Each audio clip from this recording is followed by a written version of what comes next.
Big boss లో winner అయ్యో 50 లక్షలు తెచ్చుకున్నావు, ఏం చేస్తావు డబ్బులు?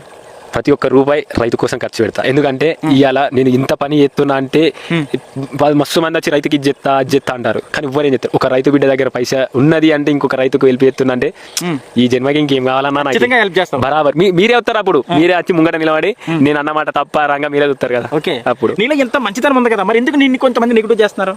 అంటే పల్లె ప్రశాంత్ అడ్డం పెట్టుకునే వాళ్ళు కొంచెం ఫేమస్ అవుదాం అది అనుకుంటారు. సరే, నా వల్ల వాళ్ళు ఫేమస్ అవుతున్నా అంటే నేను ఏడు అడ్డం పడా, ఏం రాను. నా వల్ల వాళ్ళు ఉన్నారు, వాళ్ళకు గుర్తింపు వస్తుంది, నా వల్ల వాళ్ళు బతుకుతున్నారు అంటే వాళ్ళకి అడ్డుపడా. నా గురించి తప్పుగా మాట్లాడినా నా వాళ్ళు అని ఫీల్ అవుతుంది. ఎందుకంటే ఇలా నన్ను ట్రోల్ చేసే ప్రతి ఒక్కరికి చెప్తున్నా, నా వల్ల మీరు లాభం పొందుతున్నారు అంటే 100% మీకు నేను సపోర్ట్ చేయనీకే ఉంటాను. ఎందుకంటే నేను తిరిగి ఒక మాట అనలేకపోతున్నా అంటే నాకు మాటలు రాక కాదు. ఎందుకంటే మనం బల్లె పోయినాం, బుడ్డప్పటి నుంచే మస్తు మాటలు ఉంటాయి, కానీ ఈ తల్లిని నమ్ముకున్నప్పటి నుంచి అన్నీ బంద్ అయినాయి. ఎందుకంటే అందరి మనసు నొప్పియొద్దు, నొప్పించి మాట్లాడొద్దు అని ఒకటి కలిగింది అన్న. అందుకే ఎవరిని ఏమన్నా నన్ను తిట్టినా నేను